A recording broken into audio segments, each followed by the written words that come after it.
বিএনপির ভারপ্রাপ্ত চেয়ারম্যান তারেক রহমানের সঙ্গে সাক্ষাৎ করেছেন সিপিবি সহ বাম গণতান্ত্রিক জোটের শীর্ষ নেতারা। সকালে চেয়ারপারসনের গুলশান কার্যালয়ে সাক্ষাৎ করতে আসা নেতাদের স্বাগত জানান বিএনপির ভারপ্রাপ্ত চেয়ারম্যান।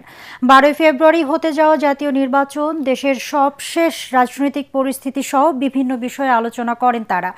দেশ ও মানুষের স্বার্থে জাতীয় ঐক্য ধরে রেখে দেশকে এগিয়ে নেওয়ার বিষয়ে একমত পোষণ করেন বিএনপি ও বাম নেতারা। বাম নেতা মুজাহিদুল ইসলাম সেলিম, বজলুর রশিদ ফিরোজ, সাজ্জাদ জহির চন্দন, ডাক্তার মোশতাক হোসেন, নাজমুল হক প্রধান এতে অংশ নেন।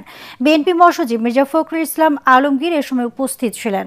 এর আগে সিপিবি সহ বাম নেতারা বেগম খালেদা জিয়ার মৃত্যুতে গুলশান কার্যালয়ে রাখা শোক বইয়ে সই করেন। গণতন্ত্র মানুষের অধিকার প্রতিষ্ঠায় বেগম খালেদা জিয়া নিজের জীবনকে উৎসর্গ করেছিলেন।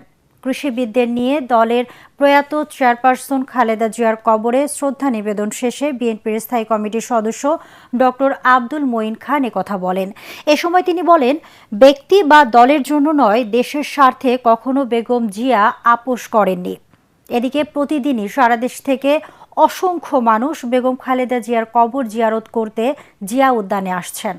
বিএনপির বিভিন্ন পর্যায়ের নেতাদের পাশাপাশি সাধারণ মানুষ সমাধি প্রাঙ্গণে এসে জিয়াউর রহমান ও বেগম খালেদা জিয়ার রুহের মাগফিরাত কামনায় দোয়া ও মোনাজাতে অংশ নিচ্ছেন। দলীয় প্রধানের মৃত্যুর সংবাদে দেশে আসা প্রবাসী বিএনপির অনেক নেতা কর্মীরাও সমাধিতে ফুল দিয়ে শ্রদ্ধা জানাতে দেখা গেছে।